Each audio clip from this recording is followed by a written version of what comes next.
Olá, sou Matheus Jensen. Quero convidar você e a sua família para fazermos uma viagem pelas cidades históricas da Bíblia. E espero que este vídeo sirva para a edificação espiritual da tua alma e que Deus vos abençoe.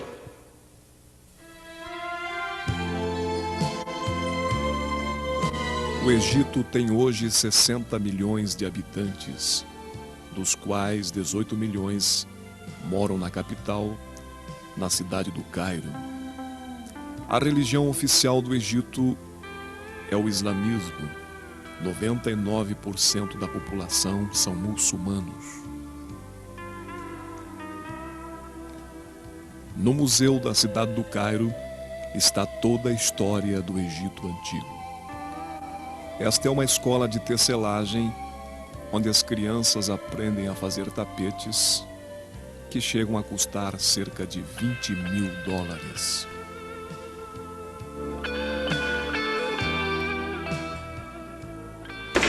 Somos muito gratos a Deus pelo privilégio de conhecer o local onde Jesus esteve escondido por 3 anos.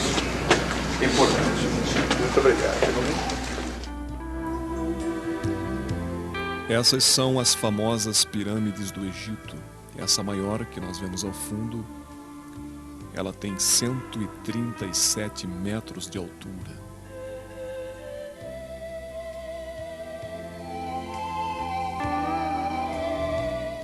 As pirâmides eram túmulos onde os faraós eram sepultados com todos os seus pertences.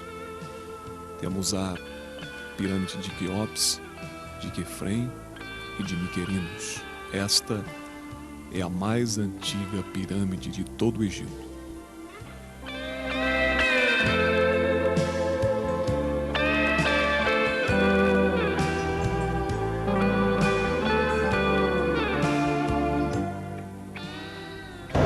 Esperamos que vamos fazer uma viagem abençoada e onde vamos poder ver muitos lugares que estão na Bíblia.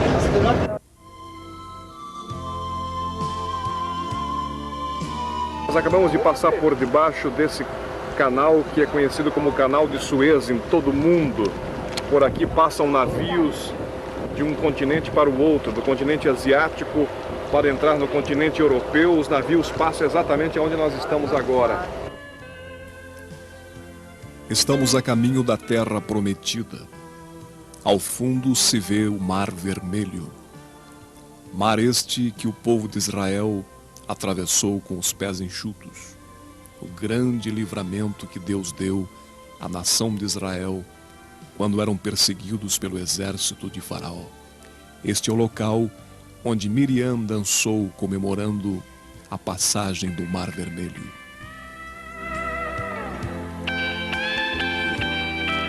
A caminho do Monte Sinai há vários vilarejos. Seus habitantes são conhecidos como os beduínos. Esta é uma árvore típica da região conhecida como tamareira.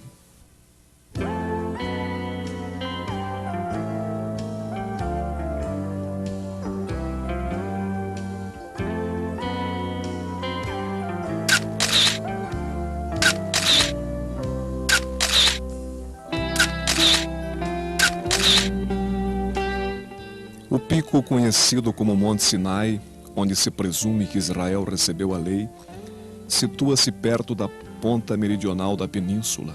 É uma massa rochosa, erguida abruptamente sobre a planície, numa imponência que impõe respeito. Do lado noroeste fica uma planície 3 quilômetros de comprimento por 800 metros de largura, onde Israel poderia ter acampado. No Antigo Testamento, o Monte Sinai também é chamado de Horebe.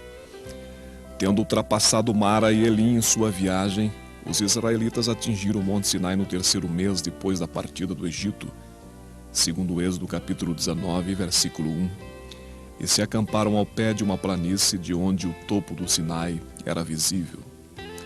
O Senhor revelou-se a Moisés sobre esse monte e lhe transmitiu os 10 mandamentos e as outras leis.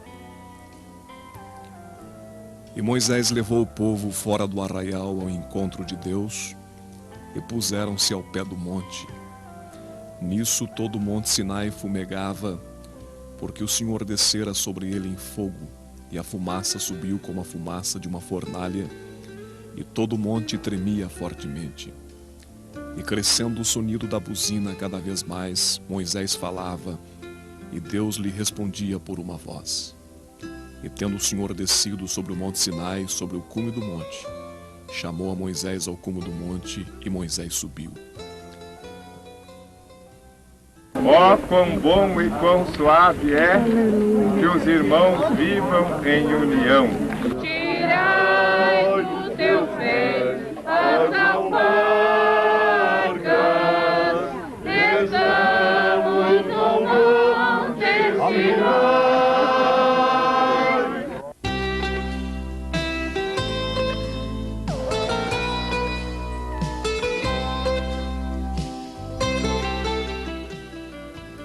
Saindo do monte Sinai a caminho da terra prometida, vemos ao fundo o Mar Vermelho. Esta fortaleza é conhecida como a Fortaleza dos Aladinos.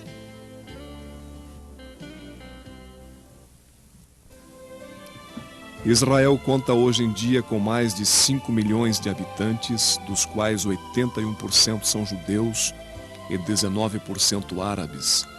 Esta é a cidade de Eilat, localizada no topo da abertura do Golfo de Eilat para o Mar Vermelho. Foi mencionada pela primeira vez em Números 33 e 35.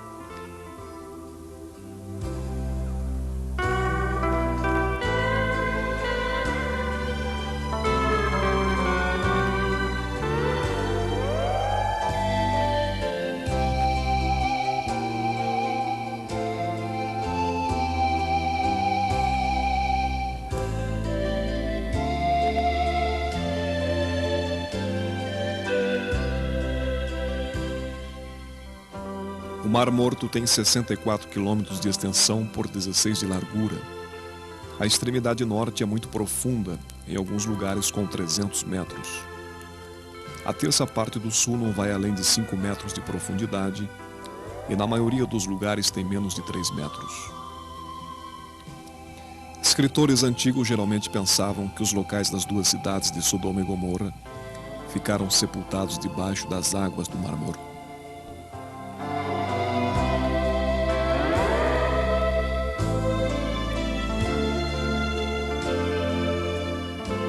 Os essênios foram uma comunidade religiosa judaica que floresceu no primeiro século a.C.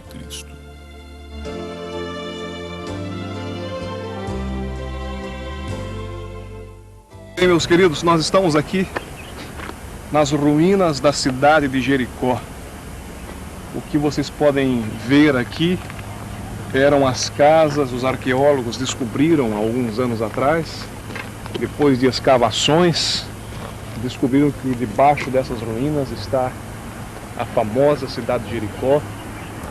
Nós temos as palmeiras. Jericó é conhecida na Bíblia como a cidade das palmeiras.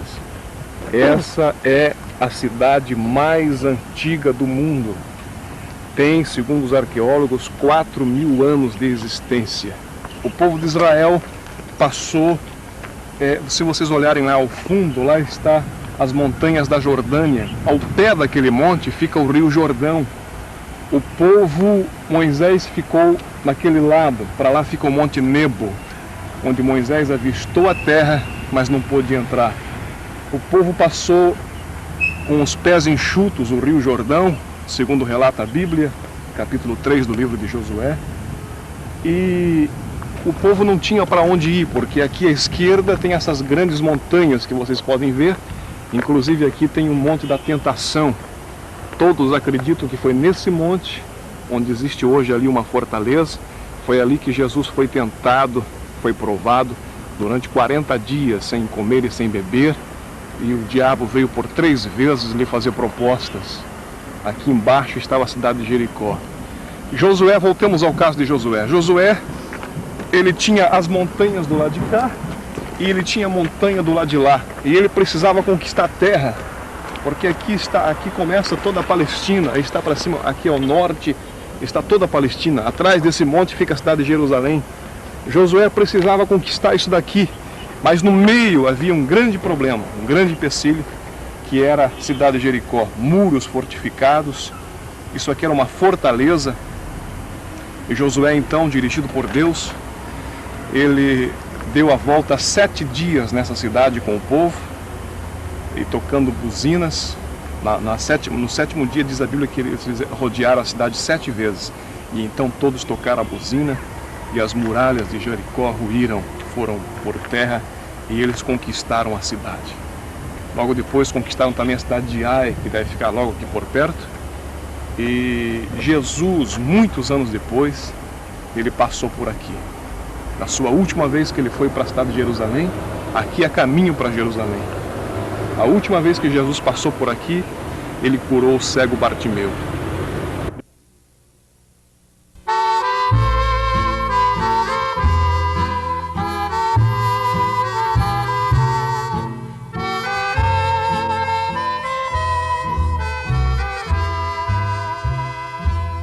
Quando Jesus ia passando em Jericó, quando Jesus ia passando em Jericó,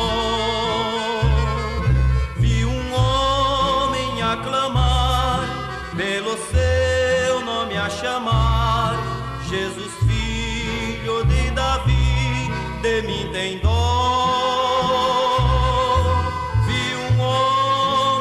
Clamar, pelo seu nome a chamar: Jesus, filho de Davi, de mim tem dó. Jesus, ouvindo aquela voz, então parou. Jesus, ouvindo aquela voz, então parou. Mandou logo que o trouxessem, eles lhe obedecem, e o cego perto de Jesus chegou. Mandou logo que o trouxessem, eles lhe obedecem, e o cego perto de Jesus chegou.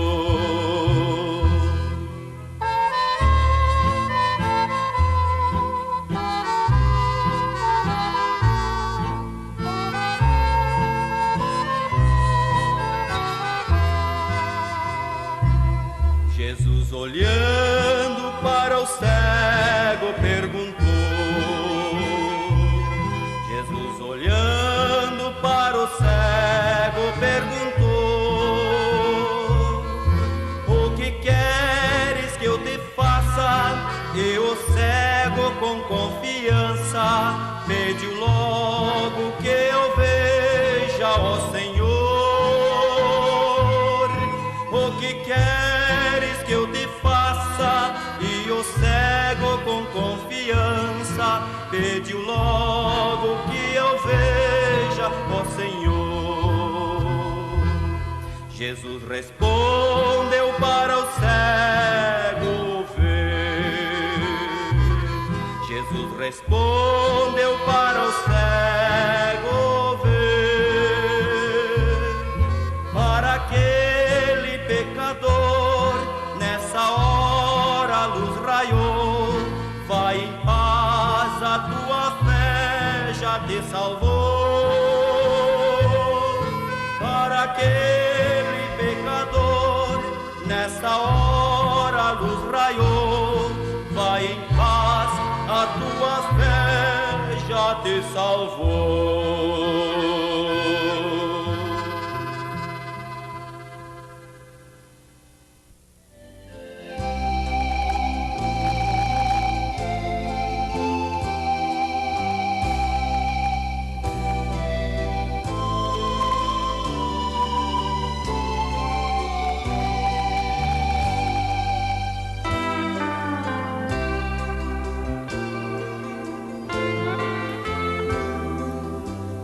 A calma e tranquilidade das cintilantes águas azuis do mar da Galileia às vezes se transformam em violenta tempestade. A pesca ainda é uma importante ocupação, como nos tempos bíblicos.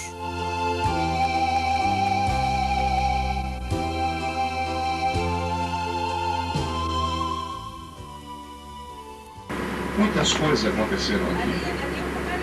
Muitas coisas. Aqui foi onde tudo começou. E foi onde Jesus deu as suas primeiras palavras. E foi onde ele deu as últimas palavras. E Jesus ali pregou na unção do Espírito. Era o primeiro contato que Jesus tinha com os discípulos. Quando terminou a mensagem, Jesus disse assim: agora vocês façam o seguinte, vocês lancem a rede. Senhor, nós pescamos a noite inteira, não apanhamos nada.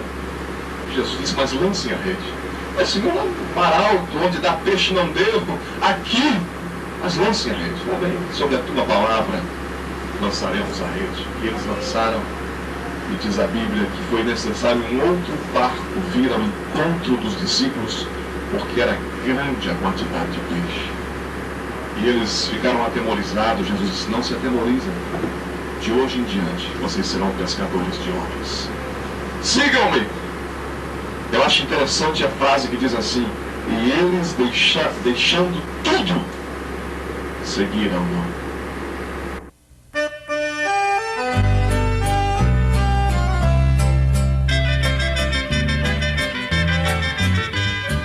No mar da Galileia, com seus discípulos, Jesus entrou.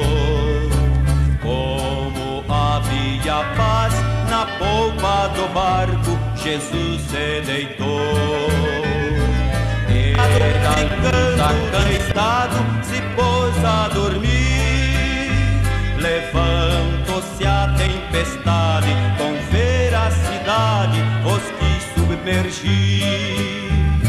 Chega, Tiago, me ajuda a remar, disse João, vendo a fúria do mar. E todos ali começaram a lutar, mas Pedro, animado a Jesus, foi chamar.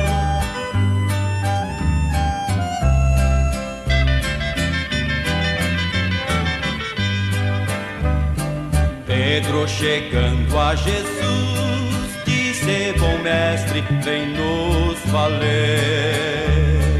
Vem, Senhor, tu és forte, nos livra da morte com o seu poder. E Jesus, levantando, foi logo mandando, e o mar se aquietou. E disse com muita bondade, não temas, é verdade, que aqui eu estou. Chega, Tiago, me ajuda a remar, disse João, vendo a fúria do mar. E todos ali começaram a lutar, mas Pedro, animado a Jesus, foi chamar.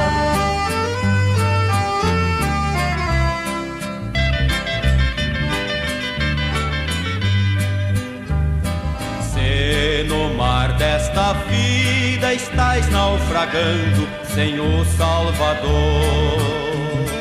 lembra que hoje tu estás sem Deus e sem paz, mas com o tentador. Aquele anjo cruel descendo do céu enganou a Adão. Tem prazer com a maldade, pois a iniquidade só traz perdição. Chega, Tiago, me ajuda a remar, disse João, vendo a fúria do mar. E todos ali começaram a lutar, mas Pedro, animado a Jesus, foi chamar.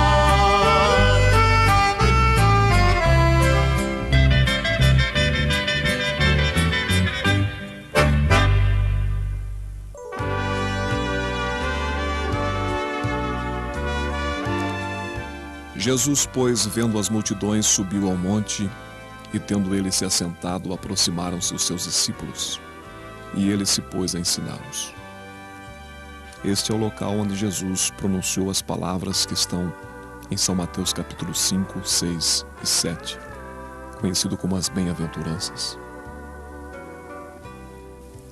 Cafarnaum foi a cidade na qual Jesus se estabeleceu depois de deixar a pequena Nazaré. Surge no norte do lago de Tiberíades, junto a uma das grandes vias para caravanas que conduziam à Síria. Da antiga cidade fica hoje esplêndido vestígio de uma antiga sinagoga, que não se pode identificar com aquela onde Jesus começou a ensinar os seus discípulos. Esta sinagoga data do século IV, à época do imperador Juliano.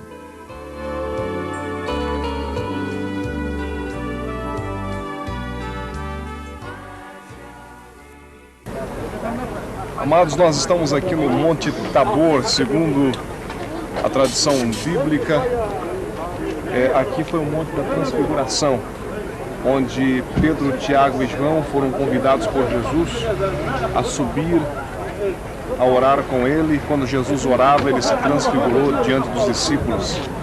Aqui foi o monte que, quando Jesus desceu, encontrou aquele pai com o seu filho suplicando. O filho era possesso por demônios, ora se jogava na água, ora se jogava no fogo. E quando Jesus chegou, depois da noite toda os discípulos lutarem com aquele demônio, Jesus disse: ó geração incrédula e perversa, até quando terei que vos suportar? Na mesma hora ele ordenou, o demônio saiu daquele moço e ele entregou o moço liberto ao Pai. Isto aconteceu exatamente aqui onde nós estamos.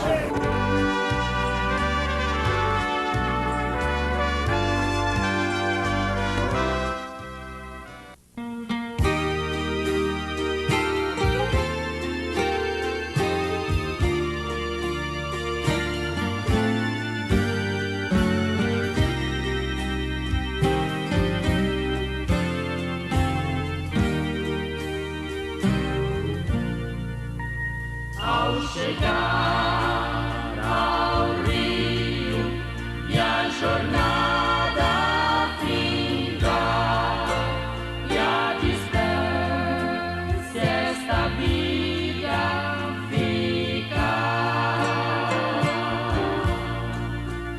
haverá um amigo para me guiar.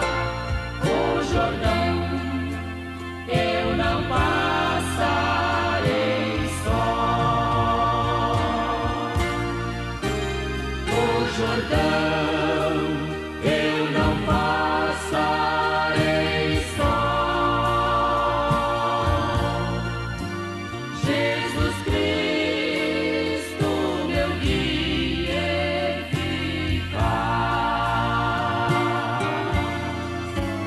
Quando as trevas eu ver, virá socorrer. O Jordão eu não passarei só.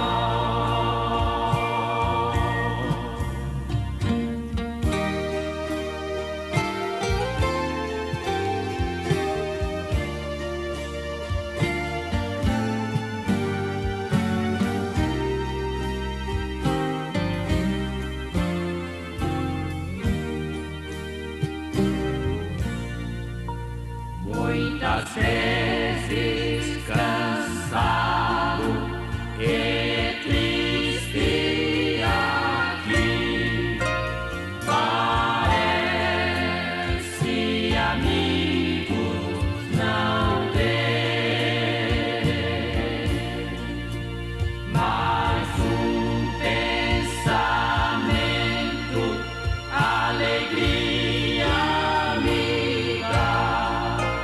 O Jordão eu não passarei só.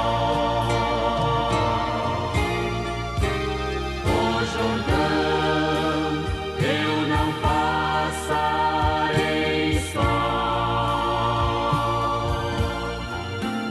Jesus Cristo meu guia eficaz. das trevas eu ver, via socorrer. O Jordão eu não passarei só.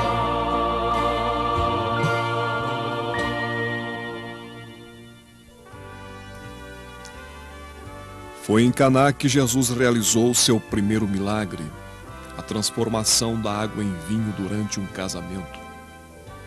Jesus, sua mãe e seus discípulos eram convidados no casamento. Esta passagem está no Evangelho de São João, capítulo 2, do 1º ao 11º versículo. No 6º mês foi o anjo Gabriel enviado da parte de Deus para uma cidade da Galileia chamada Nazaré. Nós estamos na cidade de Nazaré e, segundo a tradição, acredita-se que foi nesse local, aqui nos dias de Jesus, era uma fonte, é a única fonte da cidade de Nazaré. E por esta razão, se crê que foi nesse lugar. A tradição judaica diz que Maria, quando estava pegando água na fonte, o anjo Gabriel apareceu trazendo a anunciação do menino Jesus. Por esta ser a única fonte em Nazaré, chega-se à fácil conclusão de que foi aqui que Gabriel apareceu a Maria, dizendo: salve agraciada, bendita és tu entre as mulheres, dizendo que do ventre dela nasceria um que seria filho do Deus Altíssimo e ele salvaria o mundo dos seus pecados.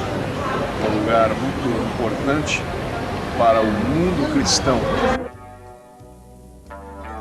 Ter uma ideia do que é o Vale do Armagedon. Nós estamos em cima do Monte Megido. Isso aqui é muito importante na história bíblica do Antigo Testamento, como também no desfecho escatológico, quando o vidente, o apóstolo João, Deus lhe mostrou que a última guerra acontecerá aqui nessa região. Atrás nós temos o Monte Carmelo. Toda essa região que os senhores podem observar é o Monte Carmelo. Mais tarde nós iremos estar sobre ele, onde o que mais marca o Monte Carmelo é quando Deus usa Elias contra os profetas de Azerá e de Baal. Eu creio que é para lá que nós estamos caminhando.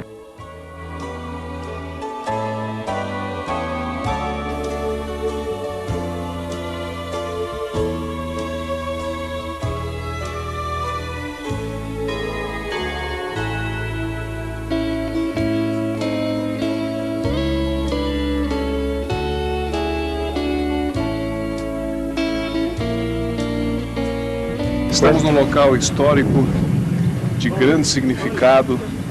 Essa passagem é uma das passagens mais lindas de todo o Antigo Testamento. Está em 1 Reis, capítulo 17, 18 e 19. Relata aqui a história do confronto entre os profetas de Baal com o profeta Elias. Acredita-se que foi nesse local. Há uma visão extraordinária deste vale de baixo. E aqui houve esse confronto, quando Deus fez descer dos céus labaredas de fogo comprovando que só Ele era o Senhor. Todo o povo de Israel então cantou: só o Senhor é Deus, só o Senhor é Deus, como prova da sua fidelidade. Elias havia feito uma oração de 51 palavras e, como resposta disso, Deus enviou fogo do céu, lambendo toda a água do sacrifício e tomando posse do mesmo que estava sobre o altar. Todos os profetas de Baal tiveram que reconhecer, Jezabel e Acabe, que o nosso Deus, a quem servimos, Ele é o único Deus que existe em todo o céu e toda a terra.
Cesareia foi construída por Herodes nas costas do Mediterrâneo e nomeada em homenagem a César Augusto. Foi uma das cidades mais esplêndidas do mundo antigo.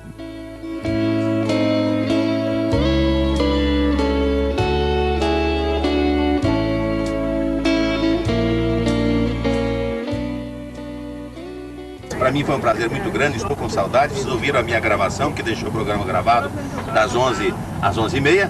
Mas o meu filho Vanderlei, o caçula, que não pôde vir comigo, pode vir, quem sabe, no ano que vem, né? O Daniel também está aí atendendo aí e cuidando de tudo aí. Que Deus abençoe a vocês e até a próxima oportunidade. Meus prezados, nós estamos aqui na cidade de Jope. Aqui à minha esquerda fica a cidade de Tel Aviv.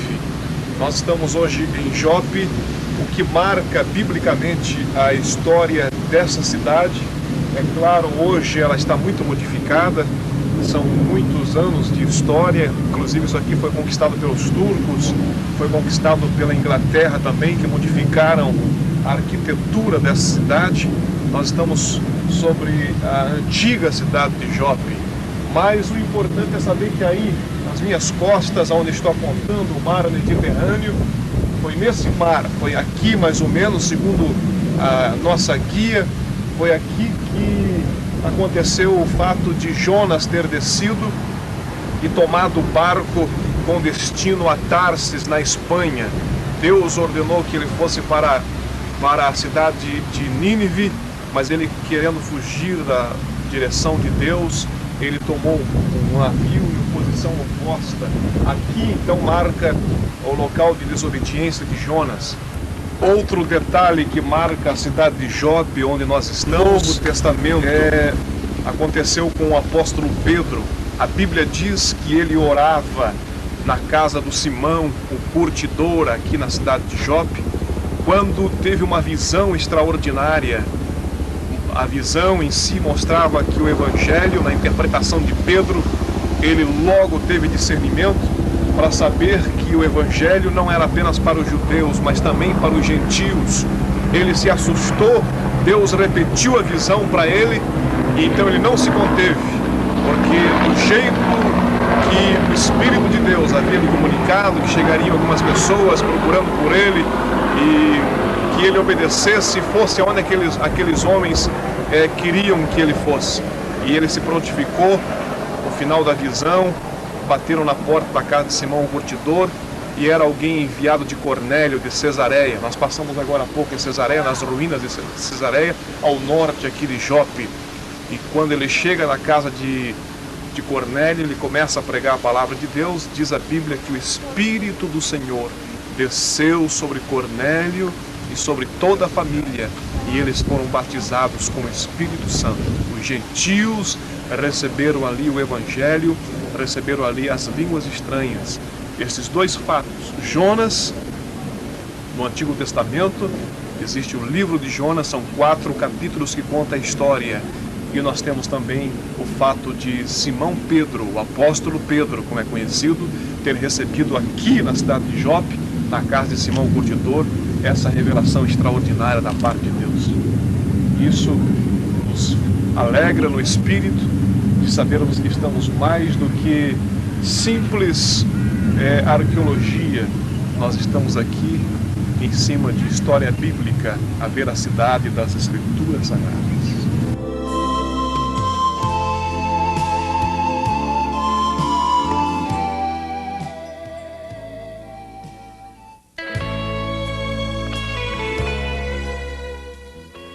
Jerusalém é reverenciada por judeus, cristãos e muçulmanos.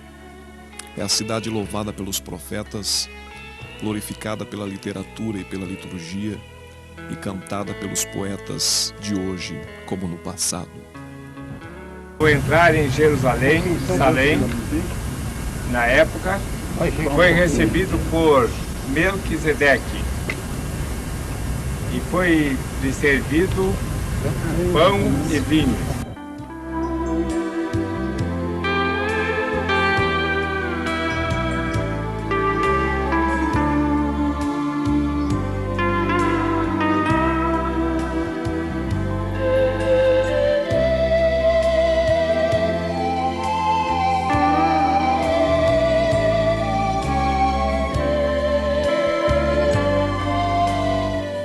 No Monte das Oliveiras temos a igreja do Pai Nosso.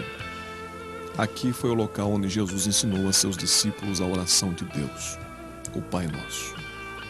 Nas paredes desta igreja, a oração está escrita em mais de 50 idiomas. Aqui temos em português: Pai Nosso que está nos céus, santificado seja o seu nome. Venha a nós o seu reino e seja feita a tua vontade, assim na terra como no céu.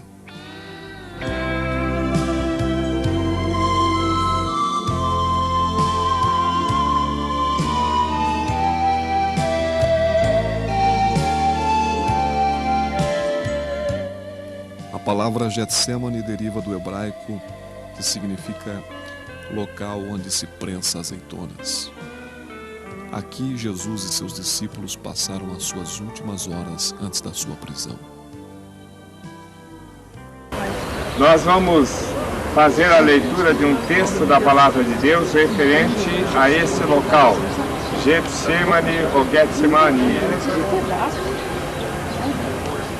No Evangelho segundo escreveu Mateus, São Mateus capítulo 26, e versículo 36 e seguintes.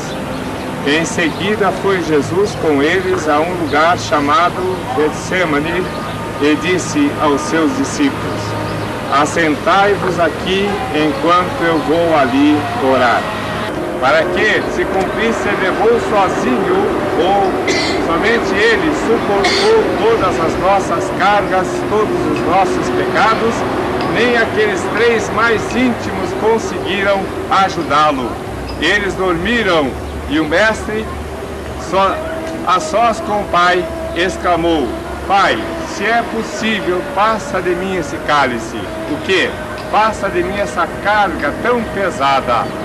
Como que, se ele não estivesse assim com força suficiente, ou se as suas forças todas estivessem sendo ocupadas para levar a carga dos nossos pecados que tomava sobre si.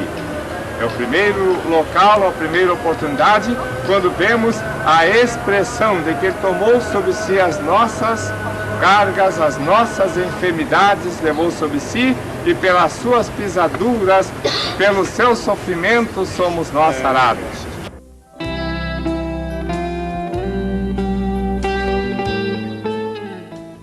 Debaixo de uma destas oliveiras foi que Jesus disse: a minha alma está triste até a morte. Ficai aqui e vigiai comigo. E adiantando-se um pouco, prostrou-se com o rosto em terra e orou, dizendo: meu Pai, se possível, passa de mim este cálice, mas não seja como eu quero, mas como tu queres. Este é o portão de Damasco.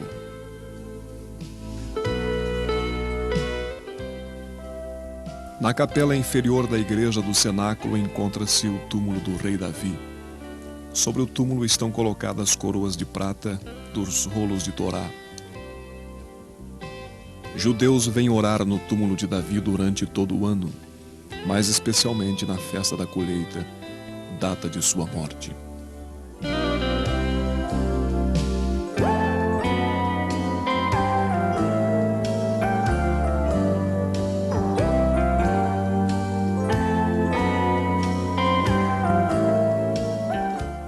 Esta é uma maquete da antiga cidade de Jerusalém. O professor Avi Yonah, da Universidade Hebraica, colocou muitos anos de pesquisa e trabalho na produção desse modelo da cidade de Jerusalém no período do Segundo Templo. O modelo em escala está construído principalmente com os materiais originais utilizados nas construções representadas, como mármore, pedra, cobre e madeira. O esplêndido Segundo Templo domina a cena de beleza e magnificência de Jerusalém em 66 depois de Cristo.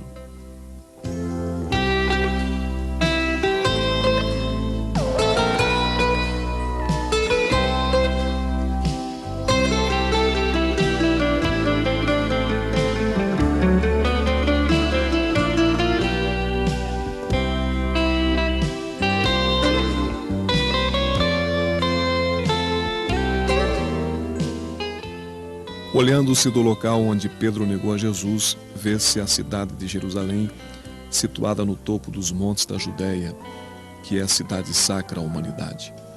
É El-Quds, a santa para os muçulmanos. É a cidade da paz, Jerusalém para os hebreus. E é o local de paixão e de crucificação de Jesus para os cristãos. Cidade da paz, mas quantos poucos foram no curso da história os seus períodos de paz?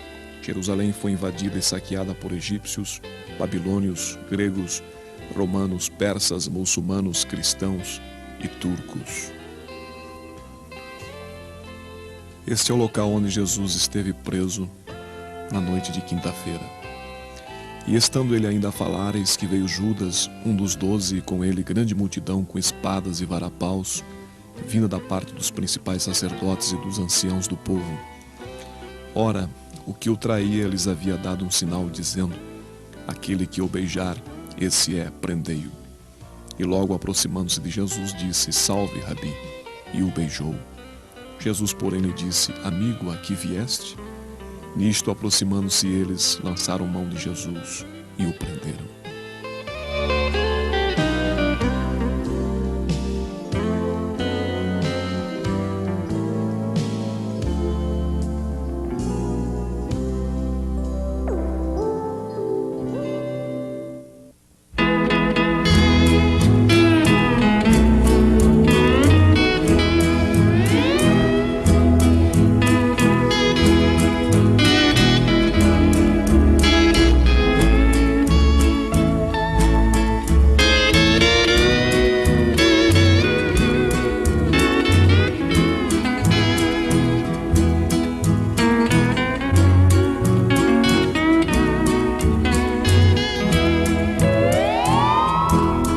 Jesus nasceu em uma humilde manjedoura para salvar a minha alma pecadora que jazia neste mundo de ilusão. Hoje ela canta porque encontrou a salvação. Na terra e glória a Deus, lá nas alturas, foi a mensagem que o anjo anunciou, e aos pastores revelou-se com ternura, e em Belém nasceu o amado Salvador.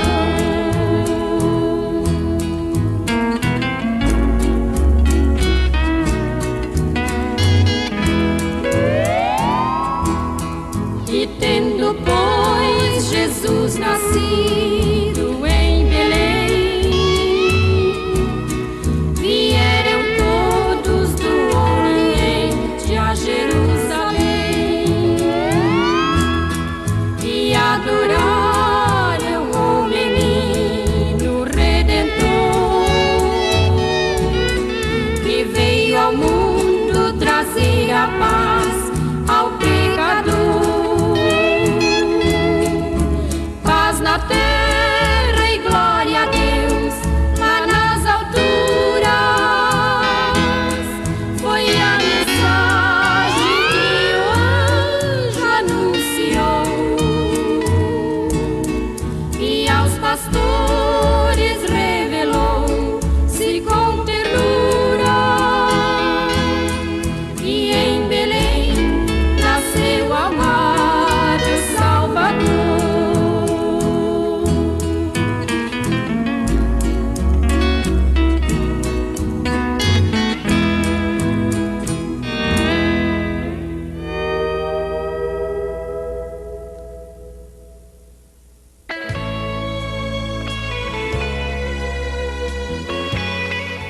Jerusalém é conhecida também como a cidade do rei Davi. A sua fama se justifica por ter sido a cidade escolhida do único e verdadeiro Deus para ser o centro dos seus cultos, leis e revelação, com a missão de proclamá-lo a todo mundo. Com 15 metros de altura, O muro ocidental foi rebatizado como Muro das Lamentações, porque aqui os hebreus, durante o longo exílio, podiam voltar somente uma vez por ano para chorar a destruição do templo. Durante quase 2000 anos de exílio, os hebreus, em qualquer parte do mundo que estivessem, ofereciam as suas faces em oração na direção deste muro, na esperança do regresso à terra prometida. Esta é uma das mais bonitas e importantes mesquitas do mundo muçulmano. Está construída de acordo com a tradição judaica, sobre a rocha em que Abraão esteve pronto para sacrificar seu filho Isaque. Aqui ficava a Arca da Aliança do primeiro templo. A rocha é sagrada para os muçulmanos, pois, de acordo com a sua tradição, Maomé ascendeu ao paraíso em seu cavalo alado, exatamente daqui.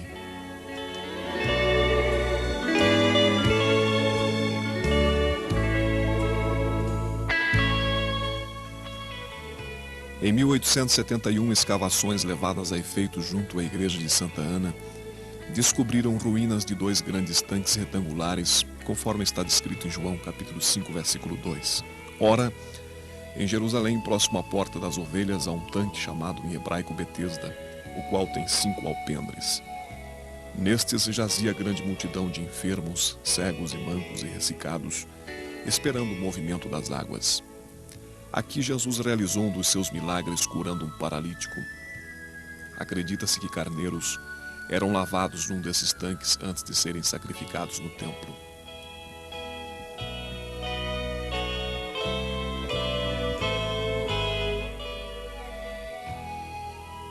Aqui Jesus se apresentou a Pilatos, foi julgado e condenado, partindo exatamente daqui ao extremo suplício em direção do Gólgota. Diz a Bíblia: e cuspindo nele, tiraram-lhe a cana e davam-lhe com ela na cabeça. Depois de o terem escarnecido, despiram-lhe o manto, puseram-lhe as vestes e levaram-no para ser crucificado. O termo Via Dolorosa ou Via Crucis nasceu no século XVI pela piedade popular, que definiu o caminho que Jesus percorreu sobre a carga da cruz, da Fortaleza Antônia até o Calvário.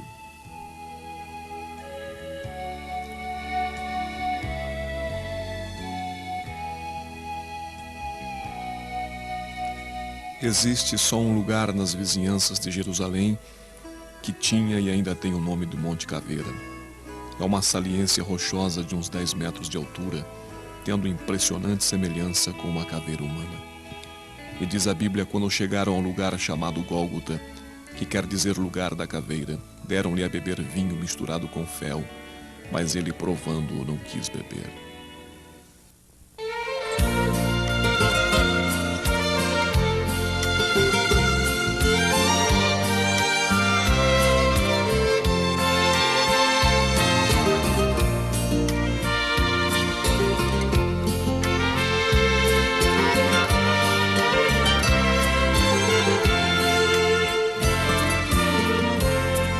Jesus se entregou por mim no Calvário.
Prezado telespectador, nosso desejo é de que você tenha tido fortes emoções ao assistir esta fita da apresentação da Terra Santa.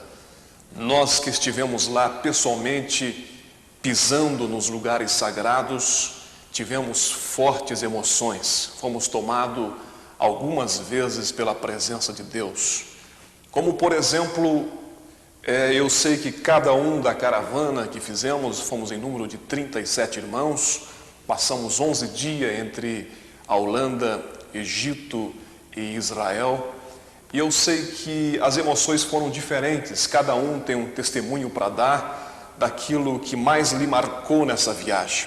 Para mim, particularmente, houve 3 locais que tocou profundamente no meu coração.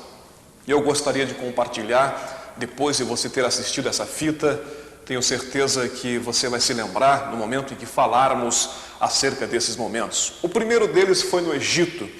Nós havíamos chegado no Egito no dia 7 de outubro e no outro dia, dia 8, nós fomos conhecer as pirâmides, alguns locais interessantes e históricos narrados até mesmo pela Bíblia Sagrada, e o que mais tocou no profundo do meu coração foi no momento em que nós estávamos na gruta, onde Jesus foi escondido por 3 anos. A Bíblia Sagrada relata que Herodes, ao ser enganado pelos magos de que Jesus havia nascido na cidade de Belém, e os magos não trouxeram a resposta do local exato do nascimento de Jesus para Herodes, ele se revoltou e mandou matar os meninos de 2 anos para baixo de Belém e dos arredores de Belém. O anjo do Senhor se apresentou, diz a Bíblia, para José, pedindo que ele fugisse para o Egito, para que se cumprisse a Escritura Sagrada no livro de profeta Oséias, que disse que do Egito o Senhor havia chamado o seu filho. E nós estivemos no local onde Jesus esteve, na gruta, onde ele foi ocultado juntamente com Maria e José. E a emoção ali foi muito forte. O sentimento que me veio ao coração foi de amor às nações da terra, amor às almas que compõem o globo terrestre. O Espírito de Deus nos tomou. Lamentavelmente, não é possível gravar dentro dessa gruta, até porque nós temos uma imagem apenas do exterior da gruta, do momento em que saíamos. E esse foi um momento muito forte, de um sentimento profundo no coração. Quando estávamos dentro da gruta, o irmão Rui Lemes, o evangelista, estava dando uma palavra, e o Espírito de Deus desceu sobre mim, e eu pedi a palavra, e tivemos um momento de oração ali. E nos alegramos ao saber que Jesus, quando criança, alguns meses de idade, ele esteve naquela gruta, ele esteve ali. Hoje o Egito é um país muçulmano, e o Espírito de Deus comunicou ao meu coração um sentimento de amor às almas perdidas, saber que Jesus esteve no Egito e hoje o Egito é um país muçulmano. Fomos tomados pela presença de Deus. Eu creio que foram as primeiras lágrimas da viagem, foram derramadas dentro da gruta, ali onde Jesus esteve no Egito, repito, por 3 anos. Um outro local que me marcou muito foi quando estávamos em Israel, que foi um dia muito especial para mim em particular, foi no dia 15 de outubro, foi no Getsemane. O Getsemane quer dizer prensa de azeite, lagar de azeite, onde se pisa o azeite, onde se prensa o azeite. E ao estar no Getsemane, ao saber que Jesus esteve ali, nós olhamos para a pedra onde Jesus suou gotas de sangue. Ele por 3 vezes orou ao Pai acerca da agonia que sentia na sua alma. Particularmente para mim, eu creio que Jesus deve ter sofrido mais no Getsemane do que propriamente no Calvário, porque ali ele estava recebendo a revelação daquilo que teria que passar, os nossos pecados, as agonias, E a agonia de Jesus, a sua aflição foi tamanha, que diz a Bíblia, que ele suou gotas de sangue. Estivemos na pedra onde Jesus suou gotas de sangue. Olhamos para aquilo e a emoção foi muito forte. Eu havia orado há 5 anos atrás, pedindo a Deus o privilégio de poder conhecer o Getsemane, de poder estar em Jerusalém. E o Espírito de Deus me disse que antes que eu completasse 32 anos de idade, eu estaria entrando na cidade de Jerusalém. Qual foi a emoção? Qual foi o sentimento? Porque desde o momento em que o Espírito de Deus impregnou no meu coração de que eu conheceria a Terra Santa, de que conheceria Jerusalém, eu nunca mais orei a Deus acerca disso. Descansei nos braços do Senhor. E no dia 15 de outubro, eu estava completando esses 32 anos e estava no Getsemane. O Espírito de Deus me fez voltar 5 anos atrás, numa madrugada, quando orávamos pedindo a Ele o privilégio de poder estar ali. E o sentimento que me veio naquele momento foi o sentimento do amor de Deus pela humanidade. Jesus não precisava passar por tudo aquilo. Ele se colocou à disposição do Pai. Ele foi o Cordeiro que se apresentou para perdão dos nossos pecados. Quando estava no Getsemane, juntamente com o pastor Íris, que deu uma boa palavra, e os demais irmãos, nós nos demos as mãos, ali próximo das oliveiras, não sabemos exatamente qual delas, mas uma daquelas, Jesus esteve orando próximo delas, quando os discípulos Pedro, Tiago e João ficaram à parte, e diz a Bíblia que eles não conseguiram velar com o Senhor, nem mesmo por 1 hora. O Espírito de Deus desceu sobre nós, ao lembrar o sofrimento de Jesus, que começou ali no Getsemane, e sentimos a glória do Senhor envolver os nossos corações, ao saber do sofrimento que Ele passou por mim e por você, prezado amigo, prezado irmão. Este foi o sentimento que marcou o Getsemane, o amor de Deus pelos homens, a tal ponto de Jesus passar por tudo que Ele passou. Saímos do Getsemane e fomos para um local muito especial. Talvez foi o local mais forte de toda a viagem, onde os sentimentos foram os mais profundos. Foi quando chegamos no túmulo de Jesus. Havia muitas pessoas que por ali estavam, muitas pessoas com lágrimas nos olhos, e da nossa caravana, eu creio que nenhum pôde conter as lágrimas, principalmente minutos depois de visitarmos o túmulo e de constatarmos que realmente o túmulo está vazio. Não é necessário ir a Jerusalém, não é necessário ir ao túmulo para certificar que Jesus está vivo. Não é necessário. A Bíblia diz, Jesus disse, bem-aventurado aqueles que não viram e crerão. O Espírito de Deus testifica no nosso espírito de que Cristo está vivo. Mas quando participávamos da ceia, alguns minutos depois de entrarmos no túmulo, uma placa em inglês que diz, ele não está mais aqui, ele já ressuscitou dentre os mortos. E qual foi a emoção quando participávamos da ceia? Ali mesmo no jardim do túmulo, ao se lembrar que Maria esteve à porta desse túmulo. Havia uma grande pedra, diz a Bíblia, e Maria Madalena foi a primeira que pôde ver Jesus. Quando ela chegou, a pedra estava removida, os soldados romanos já haviam ido, e ela olhou para dentro do túmulo e viu que o corpo de Jesus não estava ali. Depois da apresentação dos anjos, dizendo que ele já havia ido para a Galileia, Maria não se conteve. Ela saiu e começou a chorar próximo do túmulo, próximo dessa porta do túmulo. Não sabemos aonde, o local exato, mas próximo dessa porta, Maria chorava. E de repente, Jesus se aproxima dela, mas ela não reconhece que era Jesus. Ela pensa que era o hortelão ou o jardineiro. O túmulo está no local do jardim. Até hoje é um jardim, um belo jardim. E quando ela olha para o jardineiro, para Jesus, ela não reconhece.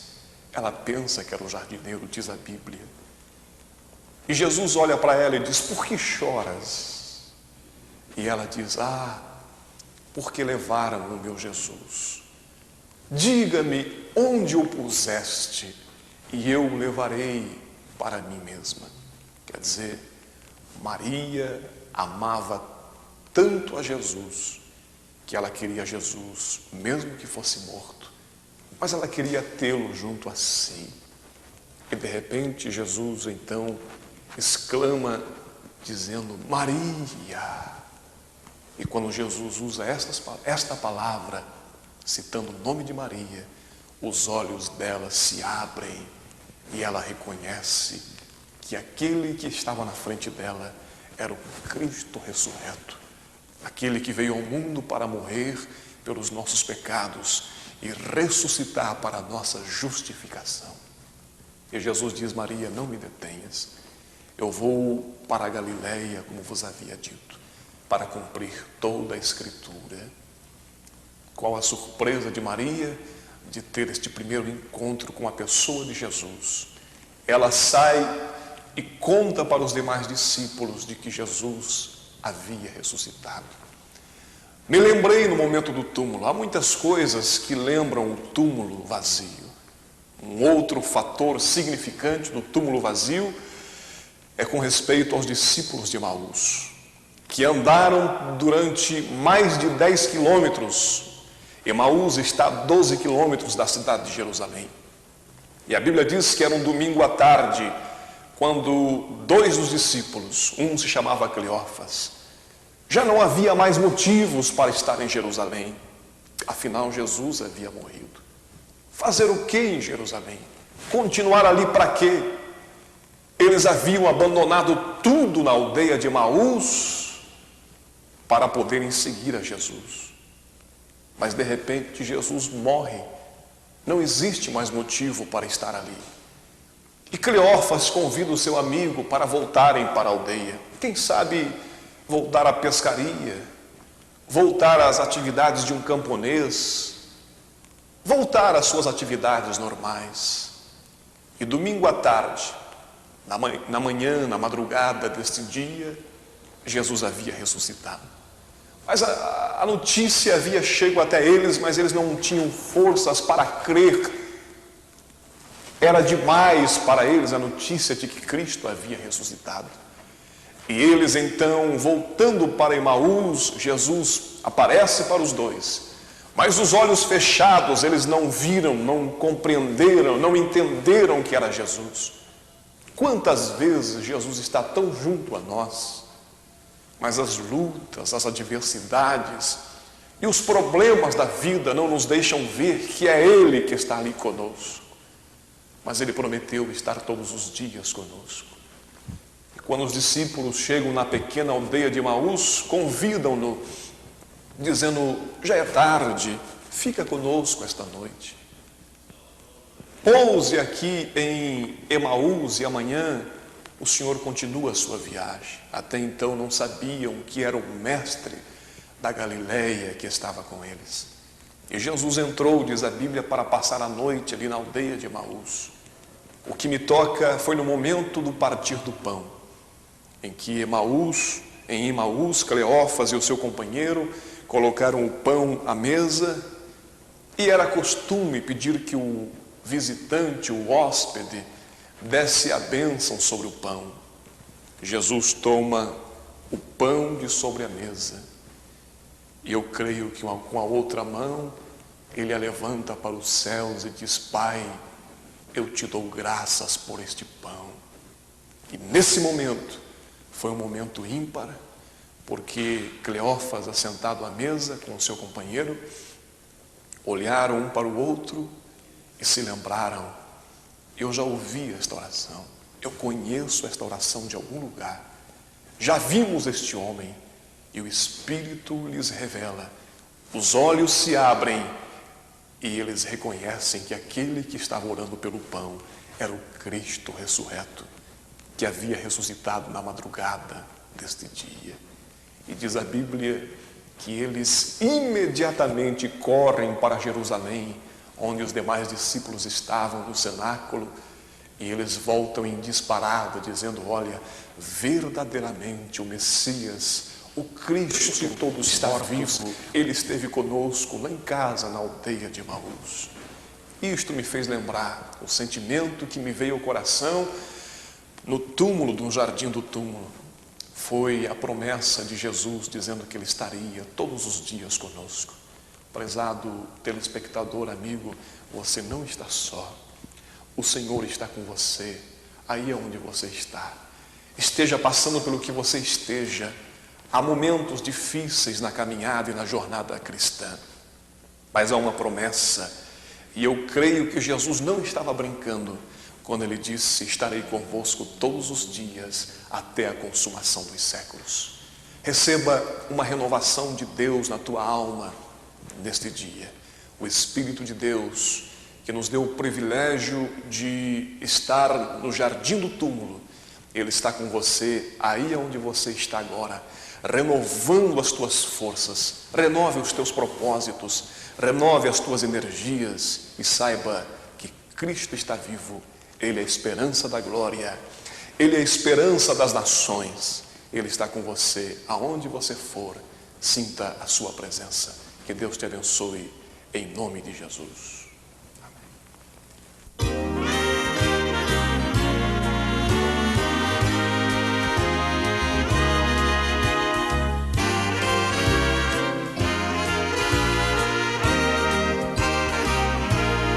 Vou contar-vos o que penso do meu mestre, como dele recebi a luz e paz.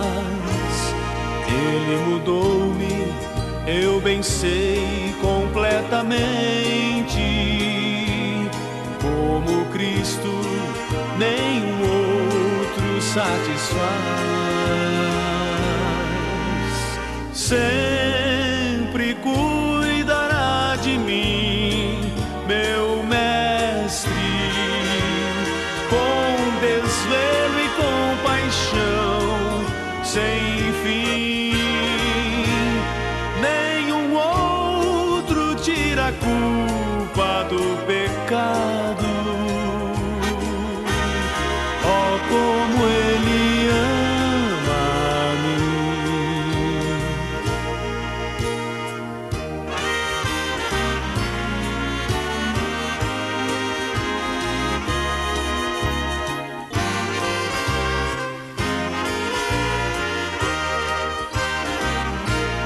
Meu maior desejo agora é amá-lo, proclamar o que ele fez para me salvar, e cantando este amor inigualável, espero em Deus a minha vida terminar. Sempre cuidará de mim, meu mestre, com desvelo e compaixão sem